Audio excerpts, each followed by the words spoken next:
This is the Moth Radio Hour from PRX. I'm Catherine Burns.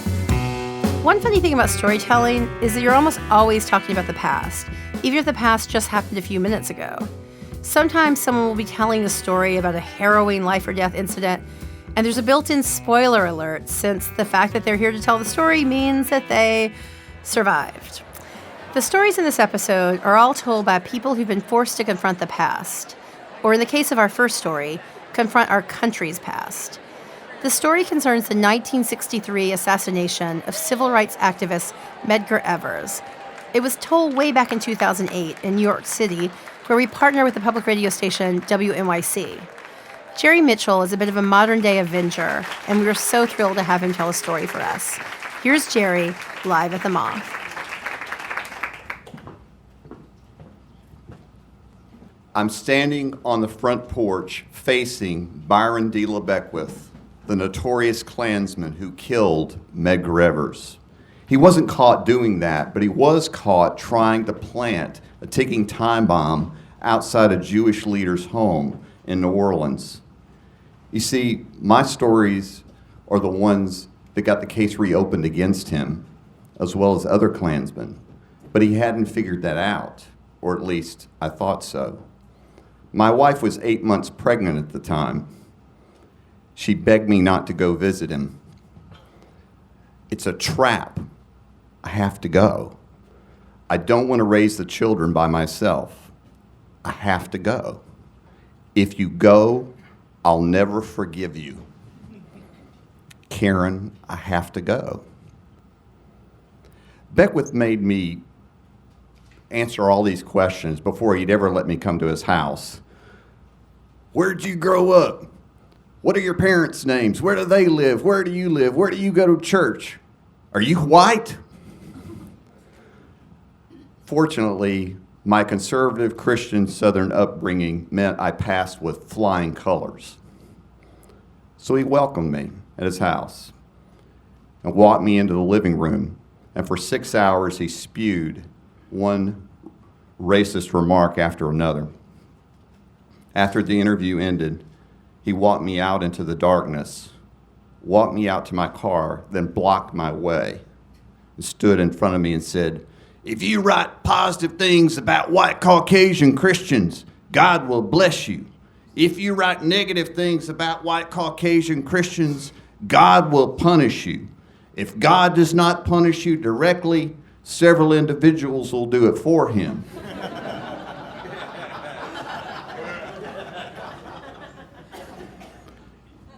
As soon as he got out of the way, I was in that car and down the hill. My descent into the world of racist killers began when I saw the movie Mississippi Burning with a couple of FBI agents who investigated that case, which involved 3 civil rights workers who were killed in '64 in Mississippi, 2 of them from here in New York City. But the thing that's just always stuck in my craw is for someone to get away with a crime, especially murder. And that's what happened in these cases.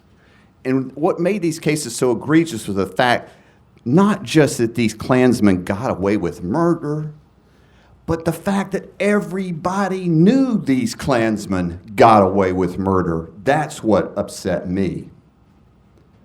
I talked to Beckwith not too long after that, and he had figured it out by this point that I'd done the stories.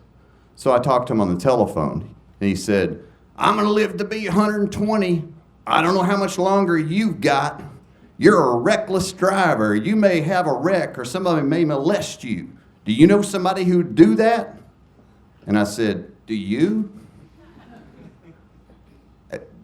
It frightened me, and I remember checking into my car for a while. And the thing I realized was he could kill me. But I also hated bullies, probably because of all those times I got the crap beaten out of me on the playground. And I wasn't going to be intimidated by Byron D. LeBeckwith. So I persisted. He was arrested, hauled into the courtroom, and then one day in the courtroom he spotted me, yelled at me, "You see that boy over there? When he dies, he's going to Africa."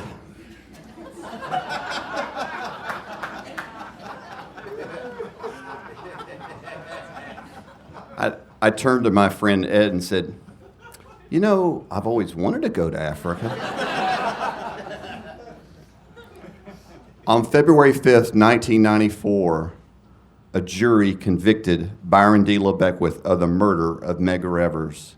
And when the word guilty rang out, the sound cascaded down the hall, the cries of joy, until it reached an open foyer of white and blacks, and just exploded in applause. I just felt chills down my spine because I realized what had seemed so impossible really was possible. There were dozens more cases that could be prosecuted other than this one. A couple of days later, the sheriff calls me and tells me that when they took Beckwith off, he kept saying 2 words. I'm like, what 2 words? Like, Jerry Mitchell? He's like, he was telling me, you might not want to go home the same way every night. And, that kind of disturbed me a little bit. But I never told my wife about that because she was already worried I was going to be killed or her family harmed. She wanted me to write other investigative stories. But one day, the family of Vernon Dahmer asked me to come and meet with them in Hattiesburg, Mississippi. And the widow of Vernon Dahmer, with tears in her eyes, asked me to help her find justice in her husband's case. So here I weighed my own family's interest and heard her story. I couldn't say no. You may have never heard of Vernon Dahmer, but you should have. He was an African-American farmer who spent his whole life fighting for the rights of all to be able to vote. The Klan didn't like that. They attacked him and his family one frigid night, January 10th, 1966. They threw firebombs into the house. They began firing their guns into the house. He woke up, grabbed his shotgun, ran to the front of the house to defend his family so his family could escape safely out a back window. Unfortunately, the flames of the fire seared his lungs, and he died later that day. A few weeks later in the mail came his voter registration card.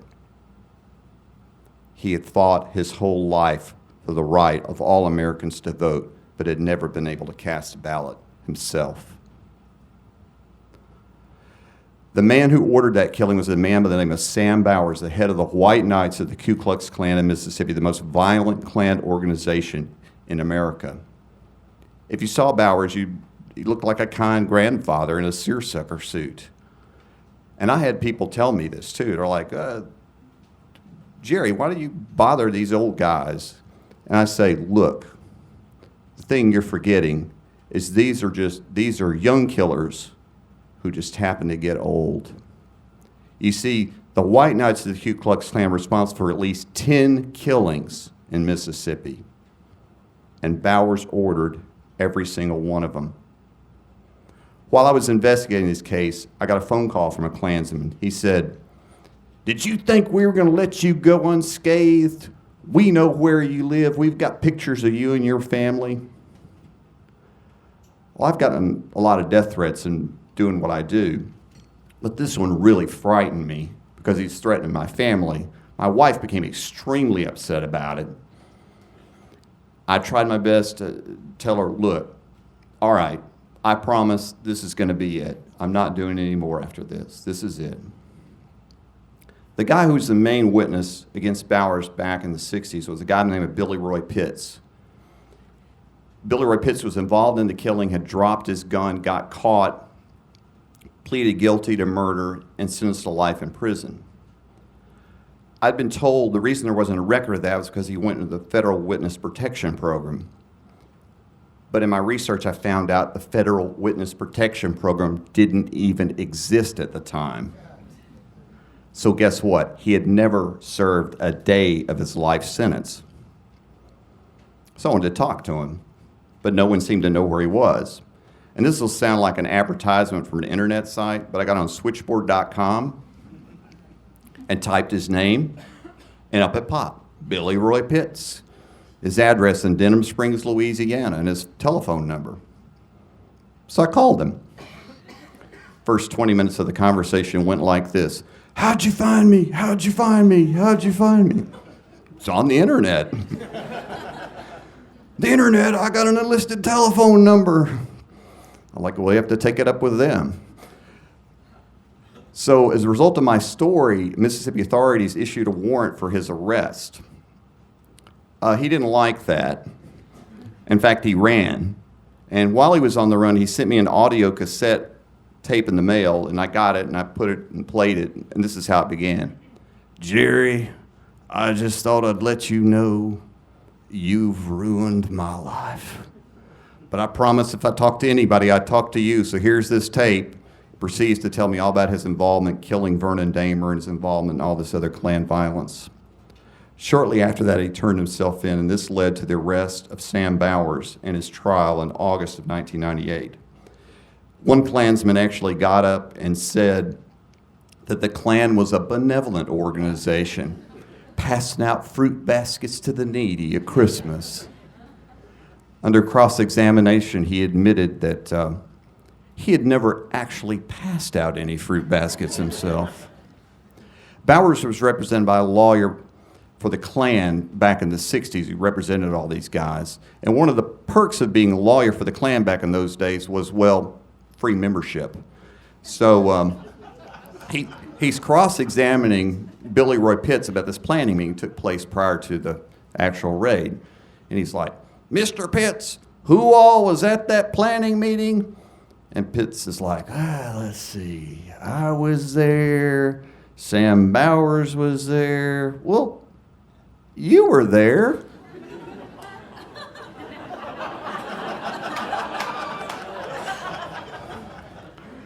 And Bowers' lawyer's like, objection, Your Honor. I've covered a lot of trials in my life, but that's the only trial I ever covered where a witness implicated the defense lawyer in the case. On August 21st, 1998, Sam Bowers was convicted and sent to prison just one cell down from Byron D. LeBeckwith. Back home, I had promised my wife I would stop, but I couldn't stop. My heart wouldn't let me. I couldn't let these Klansmen get away with murder. So I started secretly kind of working on these cases, continuing to work on these cases, and sure enough, she caught me. I was worried she'd just be furious with me. And she told me she was always going to worry about me. She would never stop worrying about me, but that she understood these cases were more important than her fears. She gave me her blessing. I felt so relieved. Just like a burden had been lifted from my soul. 21 more men followed Sam Bowers to prison after this. A miracle, if ever there was one. And the FBI today is investigating dozens more killings that were unpunished in the civil rights era. Not long after Sam Bowers was convicted, Billy Roy Pitts testified in this hearing. And when he got done testifying, he walked to the back of the courtroom and ran into the Damer family. There was a widow, Mrs. Damer, several of the Damer children. And Billy Roy Pitts apologized to Mrs. Damer for what he had done and asked for her forgiveness.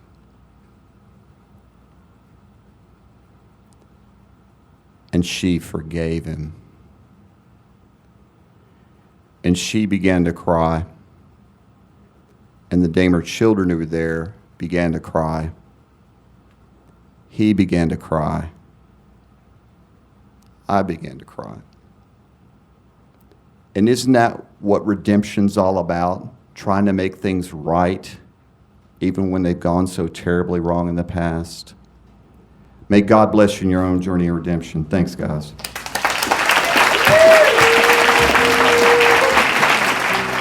That was Jerry Mitchell. Jerry's investigative reporting helped put 4 Klansmen and a serial killer behind bars. He's a MacArthur Fellowship recipient, the author of the book Race Against Time, and founder of the Mississippi Center for Investigative Reporting. All of the convicted Klansmen he spoke about have died in prison.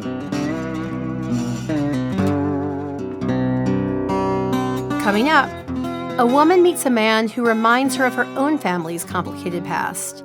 That's when the Moth Radio Hour continues.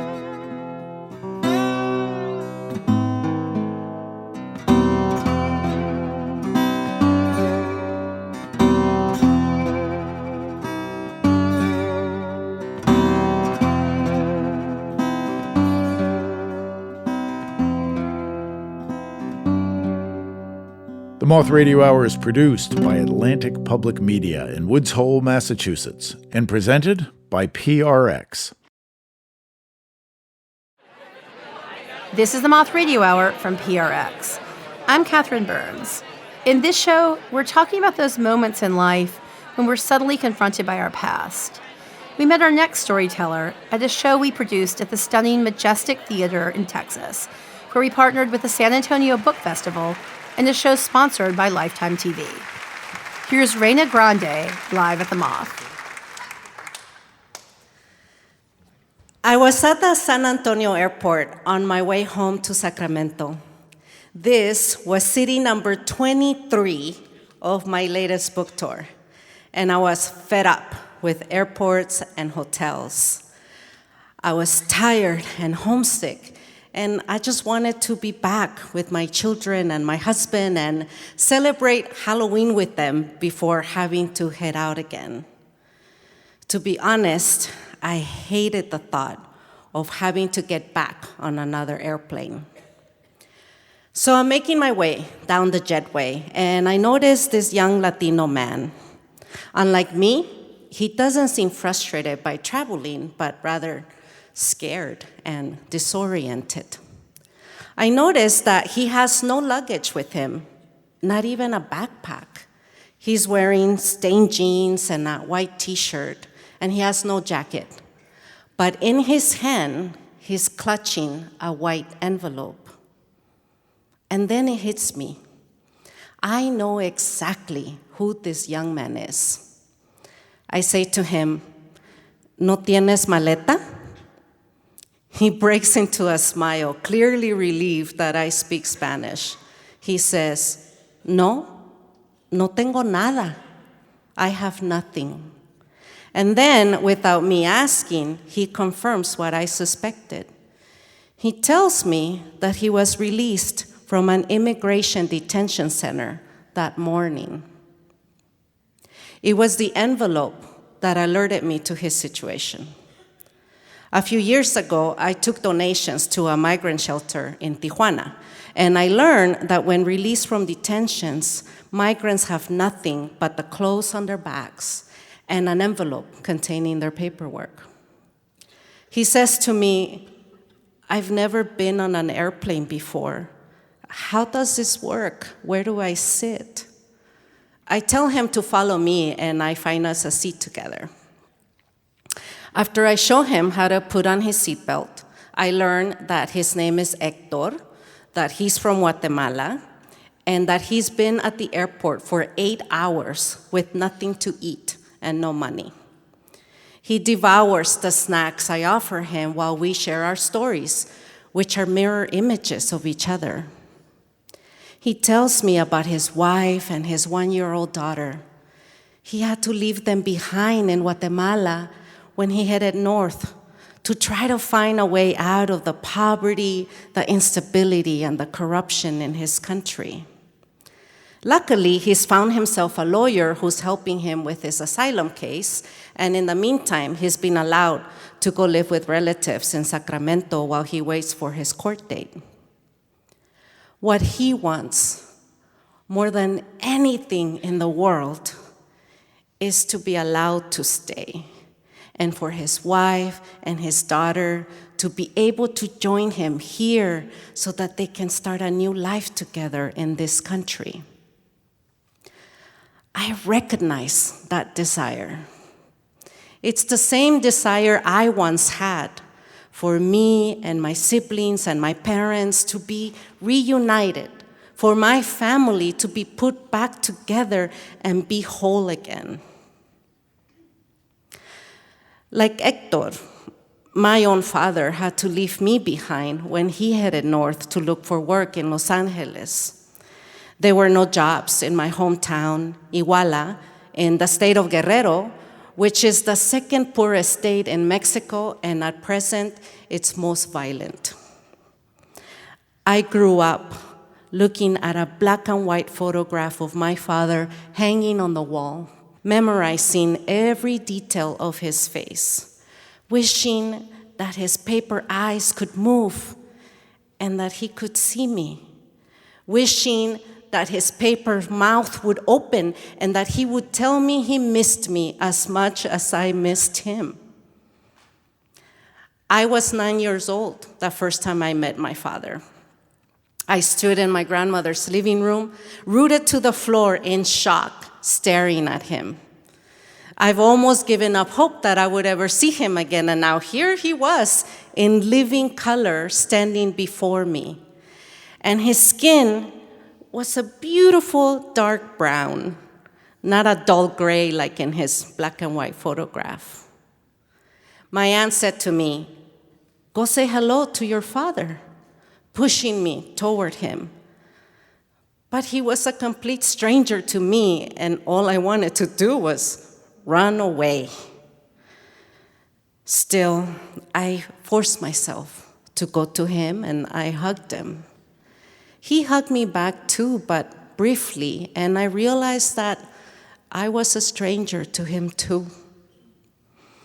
My brother, my sister, and I asked him, "So, are you finally back to stay with us?" We couldn't bear the thought of losing him again, but he said he couldn't stay. He said, what kind of a life could he give his children earning a measly $5 a day? He said that someone like him, a maintenance worker with a third-grade education, was too poor and uneducated to qualify for a visa. Asylum was also out of our reach. Mexican nationals are rarely granted asylum, and poverty, no matter how extreme, is not an asylum category. So, because he couldn't come back to live with us, and we couldn't travel legally to go live with him, there was only one path for him to take. He decided to hire a smuggler and take my older brother and sister back with him to Los Angeles. They were 12 and 13, old enough to attempt the dangerous journey across the border. As for me, he said I was going to have to stay behind again until I got older. I begged my father not to leave me again. "Please take me with you," I pleaded. But he said, "You're too little, chata. I'll come back for you, I promise." I shook my head and said, "But the last time you left, you were gone for almost 8 years. Please, papi, don't leave me again." I don't know how, but I managed to convince him to bring me along. And so I found myself at the US border, risking my life, all for a chance to finally have a father. The smuggler would shout orders for us, and we obeyed. Walk, run, crawl, hide. My body was burning from the heat of the unforgiving sun and the white-hot fear inside me at the thought of being caught and sent back. My father was right. I was too little to make the crossing, and I put everyone at risk of being caught. I couldn't make my feet run fast enough, and so my father had to carry me on his back most of the way. And it was there at the US border where I got my first piggyback ride from my father. I clung to him as we ran through the bushes, branches grasping at me as if trying to tear me away from him. When we found a dead migrant in the bushes, it seemed as if he were sleeping. But then I realized that it was the kind of sleep you don't wake up from, and so I clung to my father even more as we ran. Border Patrol caught us twice. Back then, families were not being separated at the border like they are now, so after they took us in for interrogation, they put us all in a van and then drove us back to Tijuana. On our third attempt, my father decided to try at night under the cover of darkness. The border that night was pitch black. We couldn't see where we were going, and so we had to hold hands so that we wouldn't lose our way. A helicopter came by, and we ran into the bushes to hide from its searchlight. A beam of light fell on my shoes, and the coyote made me take off my white socks so that they wouldn't give us away. After the helicopter left, I ran into the darkness. I ran and I ran as fast as my legs could carry me. And when the sun finally came up over Otay Mountain, we were looking at it from the other side of the border. We had made it into California, and later that day, we finally arrived at my father's home. After finishing my story, I tell Hector, I have been in this country for 33 years now.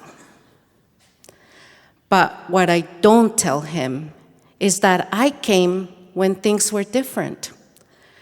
When our Republican president, Ronald Reagan, passed a law that forgave 3 million people, including both of my parents, for coming into the country illegally. And he had allowed them to remain as legal permanent residents and build a life here. I don't tell Hector how free and limitless I felt when our green cards arrived in the mail when I was 15. I don't tell him how I took that green card and I ran with it to my American dream, all the way to being a college graduate, a best-selling author, and a public speaker. I feel guilty. I feel guilty that I came at a time when forgiveness and a chance of legal status were still possible. I wish I could give him hope. I wish I could assure him that those times will come again. I wish with all my heart that Hector's daughter doesn't have to grow up looking at her father's photograph hanging on the wall. When we land, Hector gives me a hug goodbye and he whispers, "Gracias por todo. Se lo agradezco." Thank you for everything. I'm very grateful.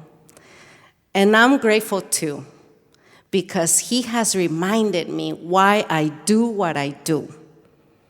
He has reminded me why I have to push past my exhaustion and keep going. 2 days later, when I'm back at the airport, heading to city number 24, I think of Hector and his 1-year-old daughter back in Guatemala. And I get on that airplane determined to keep on writing and fighting for him, for her, for all those fatherless daughters and daughterless fathers separated by border walls, longing for the day when they will see each other again. Thank you. Reyna Grande is the author of the best-selling memoir, The Distance Between Us, and its sequel, A Dream Called Home. We asked Reyna if she kept in touch with her fellow passenger. She said she was able to connect with him briefly, and he was still waiting for his court hearing. Something that stayed with her was that when she met him, he hadn't had anything to eat for 17 hours. She wrote, "I offered him all the snacks I had, and he accepted all except for the can of tuna. He said the smell of tuna would bring back bad memories. He'd eaten nothing but tuna for breakfast, lunch, and dinner as he made his way across Mexico to the border. I imagine that for the rest of his life, the smell of tuna will trigger the trauma of his journey." Reyna says now the smell of tuna will always remind her of him. Reyna continues to fight for people's right to have better ways to gain citizenship legally. To see a photo of Reyna with her father, go to themoth.org.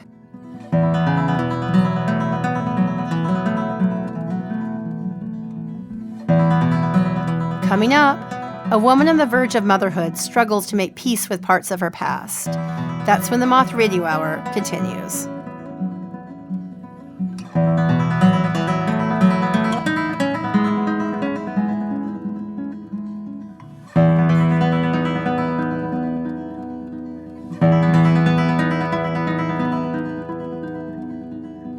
The Moth Radio Hour is produced by Atlantic Public Media in Woods Hole, Massachusetts, and presented by the Public Radio Exchange, prx.org.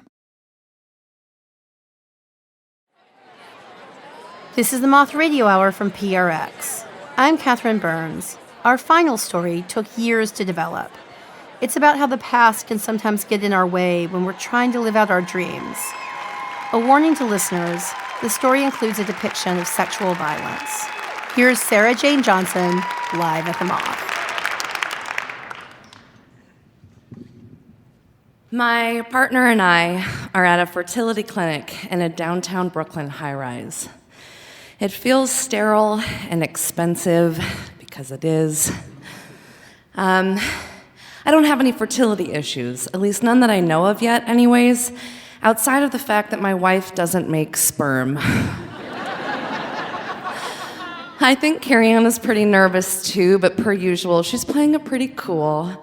She has a high-pressure job, so is often quite serious, but luckily for me, she's pretty soft on the inside.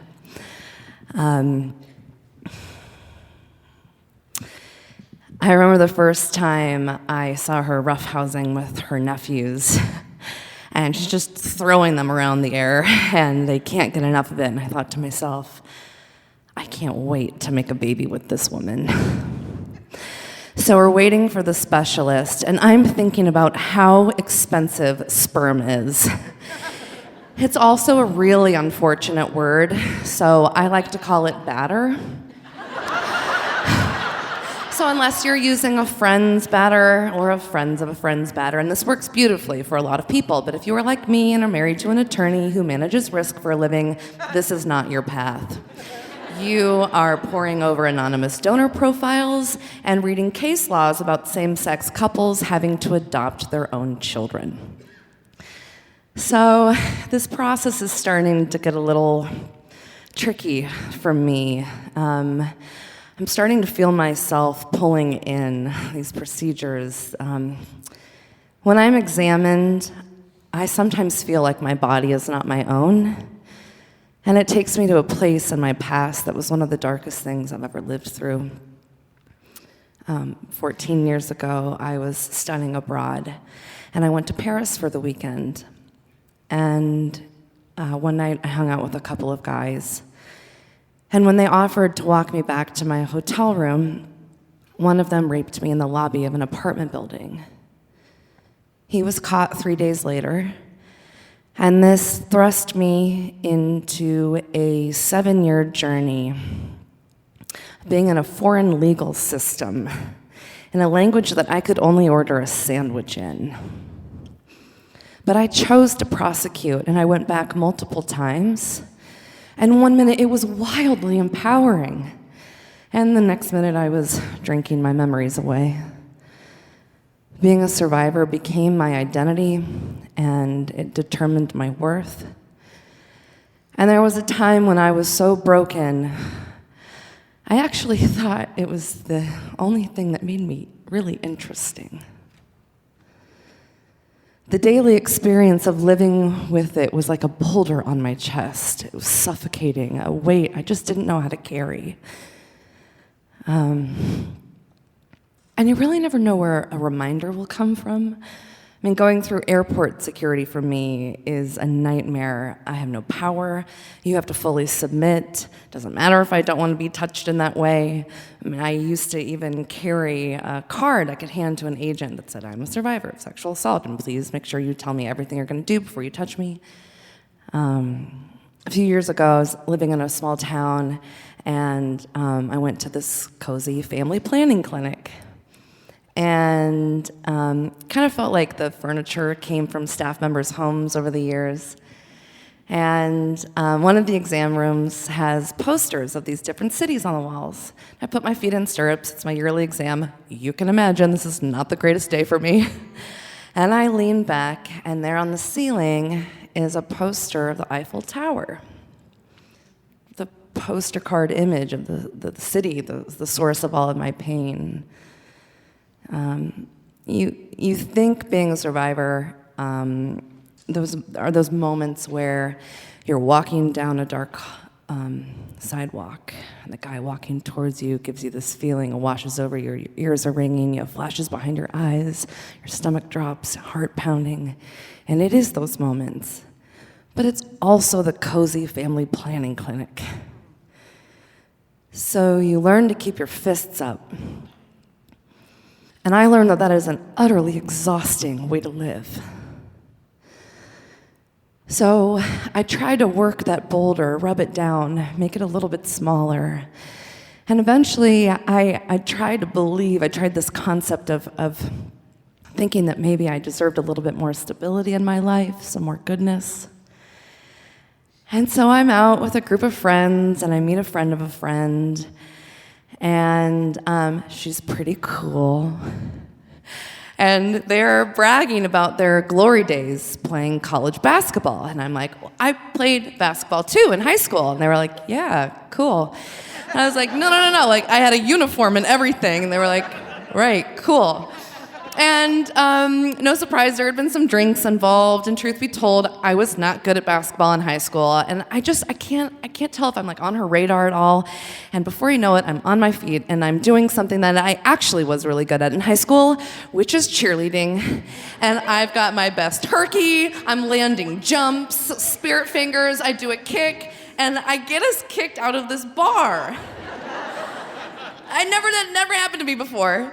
And things got a little blurry that night, but 2 years later, we were married. And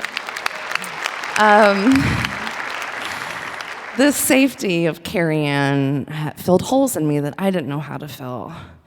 And I used to not know if I deserved a family or if I could be a mom. Now I know. And the process, though, of us starting a family relies on me changing the concept I have of my body, and it's stirring all of this stuff up. And I just can't reconcile how I'm supposed to make a baby in the same exact place in my body that I've received so much violence. So we decide to try and get pregnant at home. And this is stretching her boundaries, but it makes me feel cared for in a way that I never had been. So I read a 528-page gay Bible called The New Essential Guide to Lesbian Conception, Pregnancy, and Birth. And I'm a little cheap, so I don't have the batter shipped to our home. I schlep to Midtown. And the tank is really heavy, so they have a special backpack for it, and I strap it on, and I walk to Grand Central for babies for a subway ride. And I get home, and when Carrie Ann comes home that night, she sees the tank on the counter, and she looks at me, she looks at the tank, she looks at me and yells, "Fire in the hole!" And we're so nervous and excited, and when finally the time comes, we put on garden gloves so that we don't burn ourselves on the dry ice to pull out the violet batter. And we do this routine for 4 months, but it's not working. We're getting really frustrated. But then we hear about this midwife who will actually come to your home and help you be a little bit more exact and medical about this turkey baster situation. And just for the record, you don't actually use a turkey baster. So we're waiting for her to arrive, and we're in the bedroom, having a glass of wine, trying to relax. We have our Lucky Cubs t-shirts on because they had won the World Series that year. And the midwife arrives with her kit, and the lights are low, so she plunks on this headlamp and essentially just hops into bed with us. And you can imagine the thoughts racing through Carrie-Ann's mind, like, good God, why are we not at a doctor's office? But this is how much I needed to control this. And this is how much she loves me. And it works. And so now I'm going through this incredible process of this pregnancy, and I'm actually feeling more in my body than I ever have. And I'm dreaming of like this super crunchy birth where I am rolling around in a wheat field. Like, I desperately want to have a home birth, but you all know who I'm married to, so this is not my path. But now I'm obsessing about a birth plan, and I want no drugs. I'm truly terrified of being inside of a process where I'll have to have medical intervention and an epidural. And an epidural means that I won't be able to move from the waist down, and this is a level of feeling trapped that I can't grasp. But those thoughts are opening the doors to this darkness and these doubts, and I'm starting to panic, like maybe I'm not as far along in my healing as I thought that I was. And what if I can't show up? And what if I can't feel it all, even the good stuff? But these feelings are countered with this carnal desire to finally push this boulder off of my chest and get on with my life. I think a lot of new parents worry about losing their identity, but I welcomed it. I couldn't wait for my baby to be the center of my story. So I go to bed on a Tuesday, and just after midnight, the contractions start. And I thought that it would have been a little bit more of a crescendo, but they start pretty strong. But it takes us a full day for them to get close enough for us to be able to go to the hospital. And once there, we spend another full day of me walking the halls, trying to work this baby down. And we're getting nervous, and it's getting complicated. And I'm trying to believe Carrie-Ann when she tells me that I'm a warrior, and I'm trying desperately to not leave my body. I'm trying so hard to not let the pain of my labor talk to the pain of my trauma. The midwife had warned me that it could be similar. And in the darkness, these thoughts are creeping in, like, maybe you didn't get all of that darkness out, like there's still something in your way. But after 65 hours of labor, that included 4 hours of pushing, I had a C-section.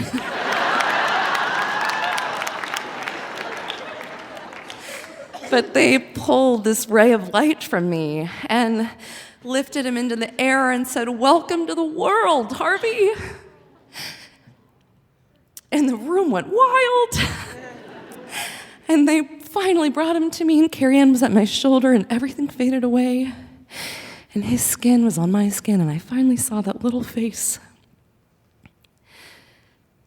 And I realized in that moment I had never been so proud of my body. Harvey is a daily reminder of where I have come from and the goodness that lies ahead. I know now that trauma is not linear. I suppose I take some comfort in knowing that it will always be here, but that I am who I am because of it. But I don't have to carry this boulder every day. It's small enough to fit in my pocket. It can sometimes be awkward. I might sit on it out of the blue.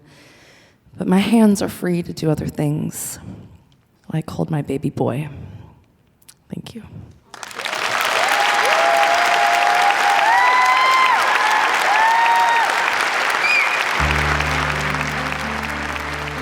Sarah Jane Johnson is the writer and performer of the solo show Devil in a Box, which chronicles her journey from sexual assault through the French justice system and into life after trauma. She lives in Brooklyn with her family. Sarah Jane gave us a powerful range of photographs, which you can view at themoth.org.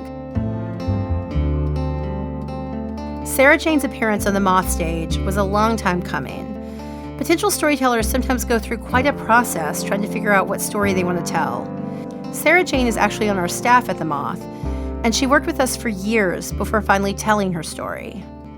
Well, and certainly the moments where we would pass each other in the hallway and I would not make eye contact with you because you were like, are we going to talk about your story yet? And I think that we thought the story would be about the trial, but we talk about the story and I would ask you, how are you doing? And blah, blah, blah. And you were in the middle of your pregnancy and you would just tell me all these fascinating, deep, beautiful things. And I think one day I was like, holy crap, you might not want to hear this, but I think you might be currently living your Moth story. That was a moment that we had. I don't think I realized how much my trauma was going to come up in my pregnancy journey. And you had seen my one-woman show. Yeah. And so I just kind of also had this assumption that this will just be kind of a, boiled down version of that, which primarily focuses on the trial. And which I thought too. Yeah. And I guess sort of finding myself stuck in this previous identity I had for myself. I didn't really let myself think down the road about what else I had to say. Sarah Jane and I talked about what it was like for her wife, Carrie Ann, who was famously private, to hear Sarah Jane tell such an intimate story from their lives on stage. Yeah. Oh, man, that was so wonderful. I felt like she was I think that she was really proud, and it was cool. We had her aunt and uncle were also there, and their response afterwards was like, "Oh wow, that was so beautiful to get to see your love story," which was I loved that was their takeaway, because so much of this is all possible because of our love story and the healing and the strength that Carrie Ann has given me, and so it was pretty cool. I love that. Okay, one last question for you. We talked a little bit about your one-woman show. So you had a one-woman show about your assault. So you actually spent years on the road telling your story, talking to survivors. Was telling the story at the Moth different from telling it on stage night after night in theaters? The process of Devil in a Box, there's many minutes go by, and the process of memory in my script, if you will, the audience has a long time to get to know me and my humor and feel safe before I tell them about the violence and the assault. So and I'm very much in character while I'm myself. There's still a performative nature where the Moth is about stripping away that performance and really living in the telling of it. Yeah. And so much about this process has been acknowledging how trauma was showing up in my birth story and discovering that, giving birth was really another rebirth for me as a person, as a survivor. That was Sarah Jane Johnson. And that's it for this episode. We hope you'll join us next time for the Moth Radio Hour.